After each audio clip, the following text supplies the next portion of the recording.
যে বিপুল জনসমর্থনের মাধ্যমে আমরা দায়িত্ব পেয়েছিলাম তার প্রেক্ষাপটে আমাদের জন্য সহজ পথ ছিল নির্বাহী আদেশে সংস্কার কাজগুলো সম্পন্ন করা। কিন্তু আমরা বেছে নেই সেই কঠিন পথ, অন্তর্ভুক্তিমূলক ও টেকসই পথ। আমাদের লক্ষ্য ছিল ক্ষমতার ভারসাম্যপূর্ণ একটি গণতান্ত্রিক রাষ্ট্র কাঠামো গড়ে তোলা, যেখানে আর কোনো স্বৈরশাসকের আবির্ভাব হবে না, কোনো নির্বাচিত নেতা রাষ্ট্রের গণতান্ত্রিক স্বরূপকে ক্ষুণ্ণ করতে পারবে না, কিংবা রাষ্ট্র জনগণের রক্ষকরা ভক্ষকে পরিণত হতে পারবে না।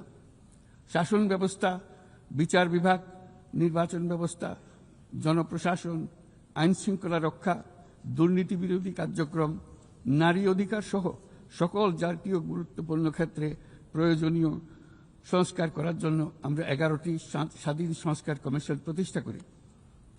কমিশনগুলি জনমত যাচাই ও গভীর পর্যালোচনা করে বিস্তারিতভাবে সংস্কার কার্যক্রম সমূহ সুপারিশ করে। এই সংস্কার সুপারিশগুলো টেকসইভাবে বাস্তবায়নের জন্য আমরা একটা জাতীয় ঐক্যমত্য কমিশন গঠন করি, যারা 30টিরও বেশি রাজনৈতিক দল ও জোটকে নিয়ে এই আলোচনায় বসে। এই কমিশনের লক্ষ্য ছিল সংস্কার প্রস্তাবগুলোর প্রতি দলমত নির্বিশেষে একটি টেকসই সামাজিক অঙ্গীকার তৈরি করা।